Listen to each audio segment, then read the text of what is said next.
जो थाई की फैट होती है उसके साथ जो पेट की चर्बी होती है डॉक्टर साहब, तो जो साइड जिसको हम पता नहीं पल्ले हैं क्या पल्ले भी कहते हैं। पल्ले, हाँ हाँ। ओह नाइस, पल्ले। तो ये पल्ले जो हैं ये भी हो जाते हैं and that looks also very bad. तो इसके बारे में क्या कहेंगे? अच्छा, फैट जो है ना एक इसका पूरा पैटर्न है इकट्ठा होने का जिस्म में।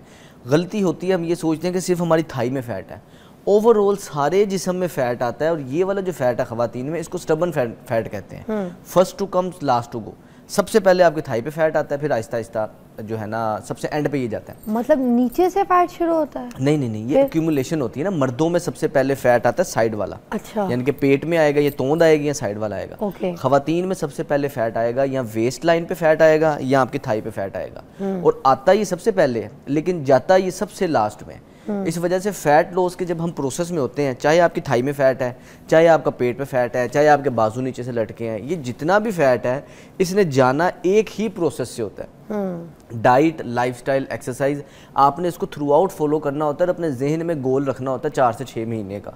ये 2-4 दिन हफ्ते की गेम नहीं है। लोग क्रैश डाइट करते हैं, यानी कि एग डाइट कर रहे हैं जी, सिर्फ कॉफ़ी डाइट कर रहे हैं जी, हफ्ता बस खा रहे हैं, उसके बाद हफ्ते के अंदर वेट कम करते हैं। तो जब हम इतना कम खाते हैं, हमारे जिस्म का वाटर वेट जाता है, यानी कि जिस्म के अंदर जो पानी होता है, या पानी जिस्म से निकल जाता है, या आपका जो गोश्त है, जो लीन मसल मैस है, वो निकल जाता है। फैट उधर का उधर रहता है। तो फैट को अगर हम कम करना चाहते हैं तो जितना स्लो जाएगा उतना ही ज़्यादा इफेक्टिव रहेगा।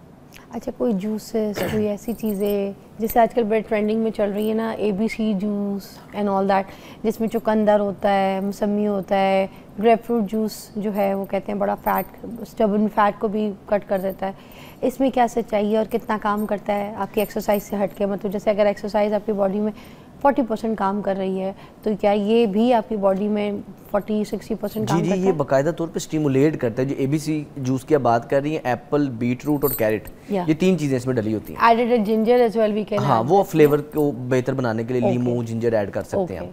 अच्छा, इसका मकसद ये होता है कि ये जो चुकंदर है ना, बेसिकली ये हमारी खून की नालियों को नरम करती है। इसके अंदर नाइट्रेट्स होते हैं। आपके खून की नालियाँ लचकदार, नरम होंगी, तो होगा क्या कि आपकी सारी स्किन में, सारे मसल में खून की सर्कुलेशन ज़्यादा बेहतर होगी। जितना प्रॉपर खून सर्कुलेट करेगा सारे जिस्म में, उतना ही आपकी ऑक्सीडेशन, जो फैट का इस्तेमाल है, वो बेहतरी की तरफ आएगा। अच्छा। इसके अलावा खून की नालियों के साथ साथ ये दिल की सेहत के लिए बेहतरीन होता है। लेकिन चूंकि वो लोग जिनका ऑलरेडी फैट ज़्यादा है, वो इसको प्योर फॉर्म में ना लें। यानी कि अगर आप 2 गिलास भर के हैं, एक मग्गा भर के सेब का जूस, चुकंदर का जूस और गाजर का जूस मिक्स करके लेंगे, इसमें भी कैलोरीज होती हैं।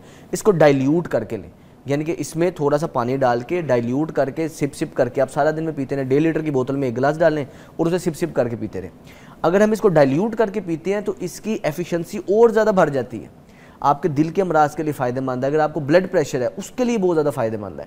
शुगर के मरीज़ भी इसको डाइल्यूट करके पी सकते हैं अपनी कैलोरीज के अंदर रह के। तो ये बहुत ज़्यादा इफेक्टिव है और ये एज अ स्टिमुलेंट काम करता है, आपकी फ़ैट बर्निंग को भी एक्टिव करता है। वाह, ज़बरदस्त। अच्छा जी, ये एक्सरसाइजेस के साथ साथ ये जो डाइट है इसका भी कंट्रोल होना बहुत ज़रूरी है। और मैं आपको बताऊँ, मोटापा कोई ऐसी चीज़ नहीं है जिसको आप अपने जिस्म में रखें, ये एक बीमारी भी होती है और ये बीमारी आपके जिस्म में आस्ता आस्ता फैलना शुरू कर देती है। तो इसके लिए जैसे अब कुछ लोग लेमन की भी बात करते हैं कि लेमन का इस्तेमाल अगर पानी में सुबह सुबह नहार मुँह, एप्पल साइडर विनेगर वगैरह, क्या ये सेफ़ होती है? क्या इनको भी इस्तेमाल करने से जो स्टबन फैट या फैट है वो कट होता है? निहार मुँह इस्तेमाल कर सकते हैं इसको पानी, नीम गर्म पानी के साथ? इसका जो बेसिकली मकसद होता है वो ये होता है कि हमारा जो ब्लड की pH है ना, वो अल्कलाइन होती है नेचर में। जब हम ये एसिड सोर्स, किसी किस्म का भी एसिड, किसी किस्म का भी सिरका, जिसमें सेब का सिरका सबसे ज़्यादा इसमें मशहूर है और फ़ायदेमंद भी है।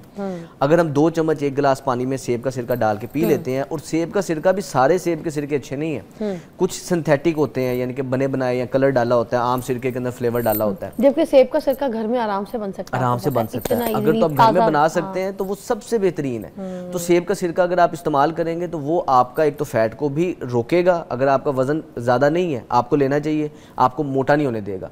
अगर आपका वजन ज़्यादा है, आप लेंगे, आपका फैट बर्निंग तेज़ हो जाएगा, आपका अंदर का जो इंजन है, मेटाबॉलिज्म, वो तेज़ हो जाएगा। इसके अलावा अगर आपकी शुगर कंट्रोल नहीं रहती, आप ये लेंगे, आपकी शुगर कंट्रोल रहना शुरू हो जाएगी। ओवरऑल हेल्थ के बहुत ज़्यादा फायदे हैं इसमें। हाँ, अच्छा, ये आज मेरे YouTube चैनल पे देखिएगा, मैं आज ही बनाना सिखाऊंगी छोटी सी शॉर्ट रील में, तो आप उसको घर पे किस तरह बना सकते हैं। वेरी इजी, मैं तो बनाती हूँ। बेस्ट एप्पल साइडर विनेगर और अपना ताज़ा होता है। मुझे ये बताइएगा, ये जो स्टमक के इश्यूज़ होते हैं कहीं इसकी वजह से तो नहीं होते? किसी को, कुछ लोग कहते हैं ना कि ना पिए नुकसानदेह हो जाता है, ये चीज़ें क्लियर कर दें। अच्छा, मैदे में जो लोगों को आज तक सीने की तेज़ाबियत, मैदे की जलन, वो ज़्यादातर होती है मैदे का तेज़ाब कमज़ोर हो जाता है। अब उस कमज़ोर तेज़ाब में हम जो एंटी एसिड्स लेते हैं वो तेज़ाब को और कमज़ोर कर देते हैं। यानी कि मैदे का जो तेज़ाब है इतना पावरफुल है कि अगर हम उसे टेबल पे उल्टाएंगे तो वो टेबल बाकायदा तौर पे पिघलना शुरू हो जाएगा। अब ये उम्र के साथ साथ कमज़ोर होना शुरू हो जाता है और हमारे लाइफस्टाइल की वजह से इसकी ताकत कम हो जाती है।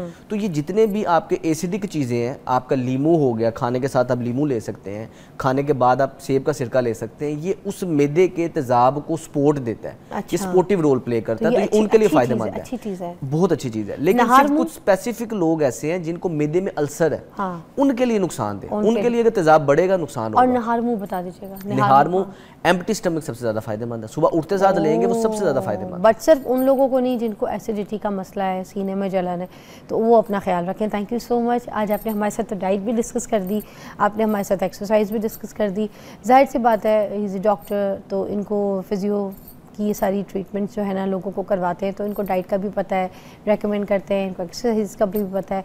तो आपसे रिक्वेस्ट करूँगी अपना बहुत ख्याल रखिए। आज हमने फ़ैट किस तरह से बर्न करना है थाई का, उसके ऊपर बात की है, और अब हम नेक्स्ट किसके ऊपर बात करें ये आपने हमें कमेंट में बताना है, ठीक है। और इस क्रैम्प के आने की बेसिक वजह ये है कि हमारे जिस्म में नमकियात की कमी हो जाती है, या तो नमकियात की कमी हो जाती है या नीचे टांगों में खून की सर्कुलेशन नहीं बेहतर होती। एक तो अगर आपको क्रैम्प्स आते हैं तो आप चलना फिरना अपनी रूटीन में रखें ताकि खून की गर्दिश नीचे टांगों में बेहतर हो। स्ट्रेचिंग लाजमी किया करें, टांगों को नरम लाजमी करें, और हफ्ते में एक आध दफ़ा मालिश लाजमी करें। सबसे ज़रूरी चीज़ ये है कि मैग्नीशियम ग्लाइसिनेट का सप्लीमेंट अपनी रूटीन में ऐड करें। ये किस एज के बाद शुरू कर सकते हैं? क्योंकि अब तो देखें ना, हमें ये कहा जाता है कि राइट आफ्टर 35 इसको इस्तेमाल करना शुरू कर दें, जो कि रात के टाइम पे अगर लें तो बहुत अच्छा। और विद डी, अगर सुबह विटामिन डी की भी जो अगर कैप्सूल्स जो डेली वाली हैं या फिर वीकली या फिर महीने वाली, अगर वो उसके साथ इस्तेमाल कीजिए तो और अच्छा कहते हैं। तो मुझे सिर्फ इसके बारे में बता दें कि ये जो एज फैक्टर्स है किस में आप ज़्यादा रेकमेंड करेंगे इसको? वैसे ये है कि अगर तो आपकी सप्लीमेंट कहते हैं इन एडिशन टू फूड, अगर तो किसी न्यूट्रिएंट की रिक्वायरमेंट आप अपनी खुराक से पूरी कर लेते हैं तो फिर तो सप्लीमेंट की जरूरत नहीं है। लेकिन आजकल के लाइफस्टाइल में हमारी खुराक के अंदर सब्जियां हैं ही नहीं। मैग्नीशियम हमें कहाँ से मिलता है? हरे पत्ते वाले सब्जियों से मिलता है जिसमें क्लोरोफिल होता है, वहाँ से हमें मिलता है। इसके अलावा हमें नट्स से मिलता है, कद्दू के बीजों से मिलता है। जब ये चीज़ें हमारी रूटीन में कम होती हैं तो फिर हमारी कमी आती है। तो हमें चाहिए ये कि जैसे आपकी उम्र 30 साल से ऊपर हो रही है तो फिर कुछ सप्लीमेंट की सपोर्ट आपको ज़रूरी है, साथ आपकी डाइट अच्छी होनी ज़रूरी है।